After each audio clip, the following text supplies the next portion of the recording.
संसार में कहा जाता है कि रावण की मृत्यु बनकर आई थी सीता माता रावण की बेटी या मृत्यु बनकर प्रकट हुई थीं। देवी सीता रामायण के दो प्रमुख पात्र हैं, एक भगवान राम और दूसरी उनकी अर्धांगिनी देवी सीता। देवी सीता की महिमा ऐसी है कि राम से पहले देवी सीता का नाम लिया जाता है। देवी सीता को लक्ष्मी का अवतार माना जाता है, लेकिन विभिन्न रामायणों और पौराणिक कथाओं में देवी सीता के जन्म को लेकर रहस्यमयी और रोचक कथाएं हैं। इसकी वजह यह है कि देवी सीता के माता पिता भले ही सुनयना और राजा जनक कहलाते हैं, लेकिन यह केवल इनके पालक माता पिता हैं। इनका जन्म भूमि से हुआ है, इसलिए इनके जन्म के संदर्भ में कई कथाएं मिलती हैं। इनमें सबसे प्रचलित कथा वाल्मीकि रामायण की धरती की बेटी सीता कहलाई जनक पुत्री। महर्षि वाल्मीकि ने अपने रामायण में लिखा है कि मिथिला राज्य में अकाल पड़ गया। आर्षियों ने राजा जनक से यज्ञ का आयोजन करने के लिए कहा ताकि वर्षा हो। यज्ञ की समाप्ति के अवसर पर राजा जनक अपने हाथों से हल लेकर खेत जोत रहे थे, तभी उनके हल का नुकीला भाग, जिसे सीत कहते हैं, किसी कठोर चीज से टकराया और हल वहीं अटक गया। जब उस स्थान को खोदा गया तो एक कलश प्राप्त हुआ जिसमें एक सुंदर कन्या खेल रही थी।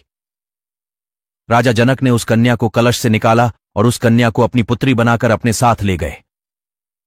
निसंतान सुनयना और जनक की संतान की इच्छा पूरी हुए। हल के सीत के टकराने से वह कलश मिला था जिससे सीता प्रकट हुई थी, इसलिए कन्या का नाम सीता रखा गया। रावण की बेटी थी सीता देवी। सीता से संबंधित एक अन्य कथा का उल्लेख अद्भुत रामायण में मिलता है। इस रामायण में लिखा है कि रावण ने कहा था कि जब उसके हृदय में अपनी पुत्री से विवाह की इच्छा उत्पन्न हो तो उसकी पुत्री ही उसकी मृत्यु का कारण बने।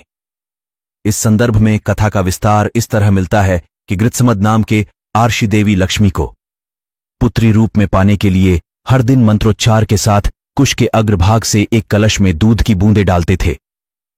एक दिन जब आर्षि आश्रम में नहीं थे, तब रावण वहां आ पहुंचा और वहां मौजूद आर्षियों को मारकर उनका रक्त कलश में भर लिया। इस कलश को रावण महल में लाकर छुपा दिया। मंदोदरी उस कलश को लेकर बहुत उत्सुक थी कि आखिर उसमें है क्या। एक दिन जब रावण महल में नहीं था, तब चुपके से मंदोदरी ने उस कलश को खोलकर देखा। मंदोदरी कलश को उठाकर सारा रक्त पी गई, जिससे वह गर्भवती हो गई। यह भेद किसी को पता न चले, इसलिए वह लंका से बहुत दूर अपनी पुत्री को कलश में छुपाकर मिथिला भूमि में छोड़ आई। इस तरह सीता को रावण की पुत्री बताया जाता है। रावण की मृत्यु ने लिया था फिर से जन्म। देवी सीता के जन्म की तीसरी कथा वेदवती नाम की एक ब्राह्मण कन्या से संबंधित है, जिसका उल्लेख ब्रह्मवैवर्त पुराण में मिलता है। इस कथा में बताया गया है कि एक समय वेदवती भगवान विष्णु को पति रूप में पाने के लिए तपस्या कर रही थीं। हिमालय पर भ्रमण करते हुए रावण की नजर वेदवती पर गई और वह कामांध हो गया। रावण ने वेदवती का हाथ पकड़ लिया और जबरन संबंध बनाना चाहा, लेकिन वेदवती ने रावण से खुद को छुड़ा लिया और पर्वत से खाई में कूद गईं। मरते मरते वेदवती ने रावण को शाप दिया कि वह फिर से जन्म लेकर उसकी मृत्यु का कारण बनेगी।